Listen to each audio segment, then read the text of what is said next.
স্বাগত আরো একবার দেখছেন বাংলাদেশ এখন। আপা আমাদের সাথে বরিশাল থেকে যোগ দিয়েছেন বরিশাল প্রতিবন্ধী স্কুলের শিক্ষক ও প্রশিক্ষক সিরাজুম মুনিম টিটু। জনাব সিরাজুম মুনিম, আপনাকে স্বাগত জানাচ্ছি বাংলাদেশ এখনে। আপনি একটি প্রতিবন্ধী স্কুলে শিক্ষকতা করেন। আপনার কাছে আপনার অভিজ্ঞতাগুলো আমরা জানতে চাইবো। আপনি কিভাবে এই কাজে এলেন এবং এই কাজগুলো করতে যে আপনার কি ধরনের অনুভূতি হয় সেগুলো জানতে চাইবো। ধন্যবাদ। আমি ছোটবেলা থেকে শিশু সংগঠন করতাম, কচিকাচার আসর। সেই থেকেই আমি শিশুদেরকে পছন্দ করতাম এবং সমাজসেবামূলক যে কোনো কাজই আমি যেতাম। তো এরপরে আমার পড়াশোনা শেষ করি বরিশালে। পথে ঘাটে বিভিন্ন জায়গায় বাসায় আমি যখন যেতাম তখন এই প্রতিবন্ধীদেরকে বাসার মধ্যে দেখতাম। তো ওদের প্রতি আমার একটা ভালোবাসা জন্মগ্রহণ করে।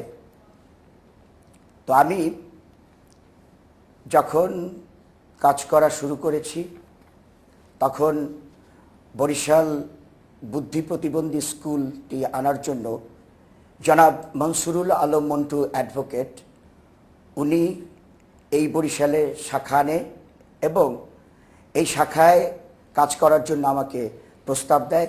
আমি কাজ করার জন্য তাকে বলি যে আমি কাজ করব। তো কাজ করতে করতে এই শিশুদের মধ্যে আমি মিশে যাই এবং এদের মধ্যে রয়েছে অনেক প্রতিভা যা আমাদের এই সমাজের মানুষ উপলব্ধি করতে পারে না। আমরা যারা কাজ করি তারাই পারি। এদের মধ্যে রয়েছে অনেক প্রতিভা। যদি ওদেরকে প্রশিক্ষণ দেওয়া যায় তাহলে ওদেরকে অনেক কিছু শেখানো যায়। যেমন আজকে স্পেশাল অলিম্পিকে আমাদের ছাত্রছাত্রীরা বিভাগীয় পর্যায়ে 13টি পদক পেয়েছে, এর আগে 6টি পদক পেয়েছে এবং জাতীয় পর্যায়ে আমাদের সুমন খান একটি স্বর্ণ এবং রৌপ্য পেয়েছে। জেলা প্রশাসক সাহেব খুশি হয়ে আমাদেরকে বরিশাল শহরের মধ্যে 7% জায়গা দিয়েছেন। আমি মনে করি এই জায়গা যখন আমরা বিল্ডিং করে উঠতে পারবো তখন এই ছাত্রছাত্রীরা আরো উৎসাহিত হবে এবং ওরা আরো এই বিদেশ থেকে। সিরাজুম মুনিম, আপনার কাছে আরেকটা বিষয় জানতে চাইবো যে প্রতিবন্ধীদের নিয়ে কাজ করতে যে আপনি কোনো সমস্যার সম্মুখীন হন কিনা? সমস্যার সম্মুখীন তো হই, অবশ্যই হই, কারণ বিভিন্ন পরিবার এই শিশুদেরকে বাইরে বেরোতে দেয় না। হ্যাঁ, আমরা যখন প্রস্তাব দেই তখন তারা বলে যে কেন এইগুলো করে কি হবে, হবে না, তারপরে লাভ নেই, আপনারা কেন করেন। তো এই সমস্যা রয়েছে।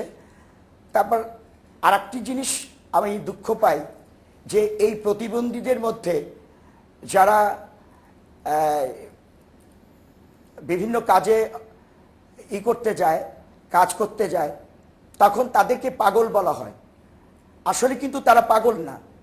আমাদের প্রতিবন্ধী কোনো ডাক্তার নেই, এদেরকে পাগল বানিয়ে এই ডাক্তারদের কাছে নিয়ে যায়, এই ডাক্তাররা ভুল চিকিৎসা করে। এটাই আমার প্রচণ্ড দুঃখ যে এই প্রতিবন্ধীরা এই সমাজের প্রতিষ্ঠিত। যেমন করে সারা বাংলাদেশে 41টি পদক এনেছে, আর এদেরকে যদি এই ডাক্তাররা। সিরাজুম মুনিম, আপনাকে অনেক অনেক ধন্যবাদ আমাদের সাথে যোগ দেওয়ার জন্য। সাইদুল হক, আপনি নিশ্চয়ই শুনছিলেন। আপনার কাছে আমি আরেকটা বিষয় জানতে চাইবো। আপনি বলছিলেন যে আপনি 6 বছর বয়সে টাইফয়েডের দৃষ্টিশক্তি হারিয়েছেন। দৃষ্টিশক্তি হারানোর আগে আপনি যা দেখেছিলেন তার কোনো কিছু আপনার মনে আছে কিনা, এবং পরবর্তীতে আপনি যখন বুঝতে পারলেন যে আপনি দেখতে পাচ্ছেন না, তখন সেই সময় যে মানসিক পরিবর্তনটা সেটা আপনি কিভাবে সামাল দিয়েছিলেন? আসলে আমি ছোটবেলা খুব রুগ্ন ছিলাম। তো রুগ্ন থাকার পরেও ছোটবেলা যখন আমি আমার দৃষ্টিশক্তি হারাই, আমি কিছুই মনে করতে পারছিলাম না যে কিভাবে দৃষ্টিশক্তি হারিয়ে গেল। তো ছোটবেলায় কিছু স্মৃতি আমার মনে আছে। সেটা হলো যেমন কিছু কালার, সাদা, লাল, নীল, তারপরে গাছের কালার যেটা সবুজ, এই কালারগুলোর কথা মনে আছে।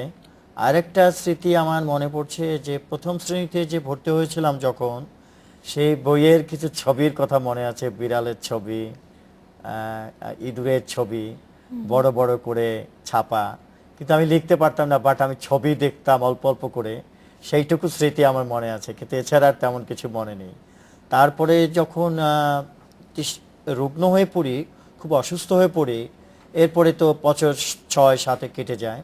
এরপরে আসে সুইজারল্যান্ড থেকে একজন ডক্টর, উনি এসে আমাকে বললেন যে সাইদুল হক, তোমার এই চোখের দৃষ্টিশক্তি আর ফিরে পাওয়া যাবে না, তুমি ব্রেইল পদ্ধতিতে পড়াশোনা করা সম্ভব, তুমি ব্রেইল পদ্ধতিতে পড়াশোনা করো, এবং তোমার এই কমিটির জন্য তোমার একদিন কাজ করতে হবে, এবং তুমি এই কমিটিকে একদিন লিড দেবে, তাহলে তোমার এই কমিটি আরো ভালো অবস্থায় যেতে পারবে, এবং তুমি সেই কাজটাই শুরু করো। তার ওনার কথা মতোই মূলত আমি লেখাপড়াটা শুরু এবং করি। আপনি আজকে এই অবস্থানে এসেছেন। জি। জয়া শিকদার, আপনার কাছে আপনার অবস্থান, আপনি এখন একটা ভালো জায়গায় আছেন, আপনি প্রতিষ্ঠিত, কিন্তু আমরা জানি যে বাংলাদেশের বিভিন্ন এলাকায়, প্রত্যন্ত অঞ্চলে আপনার মতো আরো অনেকেই আছেন। তারা এখন কেমন আছেন? তাদের সংগ্রামের কথা আপনি কতটুকু জানেন, সেটা আমাদেরকে বলুন।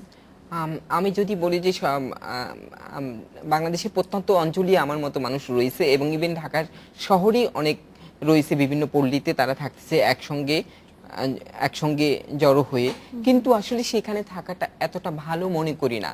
পরিবারের সঙ্গে থাকা যে কতটুকু ভালো, আমি আমার মায়ের পাশে থাকি, আমি আমার বাবার মুখ দেখি, আমি আমার ভাইয়ের মুখ দেখি, আমি আমার বোনের মুখ দেখি, মাঝে মধ্যে সবার সঙ্গে অনুষ্ঠানে দেখা হয়, কিন্তু আমার মতো অন্য যারা বাইরে রয়েছে তারা কখনোই পারিবারিক সামাজিক কোনো অনুষ্ঠানে এখনো অংশগ্রহণ করতে পারে না। যারা বাইরে থাকে আপনি বলছেন, সেখানে তাদের আসলে কি কি সমস্যা হয়? সেখানে যে তারা থাকে, সেখানে আসলে তারা এতটা ভালো নেই, ভালো বাড়িতে ভালো বাসা ভাড়া নিয়ে থাকতে পারে না। যদিও কারো পয়সা থাকে, সামর্থ্য থাকার পরও সে সুন্দর পরিবেশে থাকতে পারে না। তো কেননা অনেক বাড়িঘরই যখন বাসা ভাড়া নেওয়ার জন্য যায়, তখন আমাদের মতো মানুষ দেখলে তারা বাসা ভাড়া দিতে চায় না, যে তোমরা বাজে লোক, তোমরা এই ধরনের মানুষ, তোমাদেরকে বাসা ভাড়া দেওয়া যাবে না। আচ্ছা আচ্ছা, আপনারা কি কখনো কোনো ধরনের নির্যাতন বা এই ধরনের বিষয়ে শিকার হয়েছেন? আপনি না হন, আপনার মতো যারা, তারা এরকম কোনো কথা জানেন? আমার মতো মানুষ যারা, তারা প্রতিনিয়ত বিভিন্ন ধরনের ভায়োলেন্সের শিকার হয়ে থাকে। তার ভিতরে আমি যদি বলি যে এই মানুষগুলি যখন ছোটবেলা থেকে বেড়ে উঠে, তখনই কিন্তু তারা সেক্সুয়ালি হ্যারাসমেন্টের উপর হয়ে আসতেছে। এটা তার কখনো কখনো দেখা গেছে পরিবার থেকেই তার জীবনে শুরু হয়েছে, পরিবার থেকে সমাজে বিভিন্ন জায়গায়, স্কুল কলেজে সব জায়গায় তারা এই ধরনের সেক্সুয়ালিটি হ্যারাসমেন্টের উপর শিকার হয়েছে। আরেকটা বিষয় জানতে চাইবো যে তৃতীয় লিঙ্গদের নিয়ে প্রচলিত যেটা আইন, সেটা হলো যে সংবিধানের 377 ধারা অনুযায়ী আপনারা বৈবাহিক সম্পর্কে জড়াতে পারবেন না। এই বিষয়টি আপনাদের আসলে কোনো সমস্যায় ফেলে কিনা? আমি আসলে মনে করি যে প্রত্যেকটা মানুষেরই, মানুষ হিসেবে যদি মনে করা হয় আমাদেরকে, তাহলে আমি কেন বৈবাহিক জীবনযাপনে জড়াতে পারবো না? আমার যৌনতা আমার অধিকার। প্রত্যেকটা মানুষেরই তার নিজস্ব সত্তা অনুযায়ী তার যৌনতার অধিকার রয়েছে। তো আমার ভালো লাগার জায়গা যদি যেখানে আছে, সেখানে অবশ্যই আমার ভালো লাগার কথা আমি বলবো, এই ভালো লাগার জায়গায়। তো আমি মনে করি সংবিধান আসলে এটা সংস্কার করা দরকার, যে প্রত্যেক মানুষের জন্যই তার বৈবাহিক অবস্থায় থাকা দরকার, বা বিবাহ জন্য কি আপনারা কোথাও কথা বলেছেন বা কোথাও আবেদন করেছেন? এই বিষয়গুলো নিয়ে আপনারা তুলেছেন কোথাও? না, এই বিষয়টা এখন পর্যন্ত কোথাও তোলা হয় না। তবে আমাদের যে সংগঠন গড়ে তুলছে আমরা, সম্পর্কের নয়া সেতু, এই সম্পর্ক নয়া সেতু গড়ে তোলার পিছনে আসলে আমি একটা কথা বলবো, যে এই সংগঠনটা গড়ে তোলার পিছনে আমি এর আগেও একটা অংশগ্রহণ গড়ে তুলেছি, সেখানে আসলে শুধুমাত্র হিজড়া জনগোষ্ঠীর অধিকারের কথাটাই বলছি। আর সম্পর্কের নয়া সেতু গড়ে তোলার পিছনে রয়েছে যে এখানে একজন মানুষ হিসেবে তার প্রত্যেকটি অধিকার সে যাতে পেতে পারে, তা প্রত্যেকটা অধিকার পাওয়ার সেই অধিকারগুলি আদায় করার জন্য এই সংস্থা তৈরি। তো এখানে আমরা আসলে, আমার যে বন্ধু বলবো, এখন সে আমাদের অর্গানাইজেশনের সেক্রেটারি জেনারেল হিসেবে দায়িত্ব পালন করছে। আপনারা নিশ্চয়ই এই বিষয়গুলো সামনে নিয়ে আসবেন। আপনার কাছে ফিরছি আপা, আমাদের যে প্রচলিত আইন, সেই আইনে কি আসলে আমরা যারা ভিন্নভাবে সক্ষম বা বিশেষ বৈশিষ্ট্যের অধিকারী মানুষ, তাদেরকে আসলে বঞ্চিত করছি কিনা? হ্যাঁ, বঞ্চিত করছে এইভাবে, যেটা আমরা এতক্ষণ ধরে শুনলাম সাইদ এবং জয়ার কথাতেও, যে তাদেরকে তো রাইটস গুলোই দেওয়া হচ্ছে না, যে ফান্ডামেন্টাল রাইটস, যেটা মানুষ হওয়ার কারণে যে অধিকারগুলো তারা সবাই পেতে পারেন, সেই অধিকারগুলো থেকেই তো তাদেরকে বঞ্চিত করা হচ্ছে। আর এই যে সেক্সুয়াল হ্যারাসমেন্টের শিকারে পরিণত হচ্ছেন একটা বিশেষ লিঙ্গের অধিকারী হওয়ার কারণে, এবং তার কোনো বিচারও নাই। মানে যেন যেন এই ধরনের মানুষগুলোকে সেক্সুয়াল হ্যারাসমেন্ট করা যায়, মানে বৈধতা, এক ধরনের বৈধতা সমাজ দিয়ে দিচ্ছে এবং আইন সেখানে ইন্টারভেন করছে না। তার মানেটা কি? আইন কি তার জন্য নয়? আর তার অধিকারের কথা যদি ভাবা হয় তাহলে তো অবশ্যই সামাজিক বিভিন্ন প্রতিষ্ঠান এবং রাষ্ট্রীয় সুযোগ সুবিধা তার জন্য দিতে হবে। আর এই অ্যাপ্রোচে দেখতে হবে, যেমন পাভেল পার্থ বলছেন যে মেডিকেল অ্যাপ্রোচে তাকে সিম্পেথি দেওয়া হয়, এটি তো তারা চান না। তারা চান সোশ্যাল যে অ্যাটিটিউডটা আছে, যে তা সমাজের দায়, সমাজের দায়িত্ব এই বৈচিত্র্যকে লালন করার এবং তার মধ্যে যে সম্ভাবনা আছে সেটাকে জাগিয়ে তোলার এবং কাজে লাগানোর। কারণ আর এটা সমাজেরই প্রতিবন্ধী হওয়ার মতো বিষয় যে কেবলমাত্র মনে করুন যে এক লিঙ্গীয় পরিচয়কে মুখ্য করে তুলছে এবং তার যে আরো আরো গুণ আছে, ক্যাপাসিটি আছে, সেটাকে পাত্তা দিচ্ছে না। কিংবা একজন মানুষ যিনি চোখে দেখতে পান না কিন্তু তিনি যে অন্তরের চোখ দিয়ে বিশ্বকে আরো সুন্দর করে দেখতে পান, সেটি সমাজ বুঝতে চাচ্ছে না। এটা তো সমাজের ব্যর্থতা। তার মানে সমাজ নিজেই পঙ্গু হয়ে যাচ্ছে। জি আপা, তাহলে সমাজের পঙ্গুত্ব দূর করা বোধহয় অনেক বড় আপনাদের কাজ কাছে হবে। আবারও ফিরছি, আমার একটা বিরতি নিতে হবে, একটা বিরতি নিচ্ছি বাংলাদেশ এখনে, ফিরছি একটু পরে।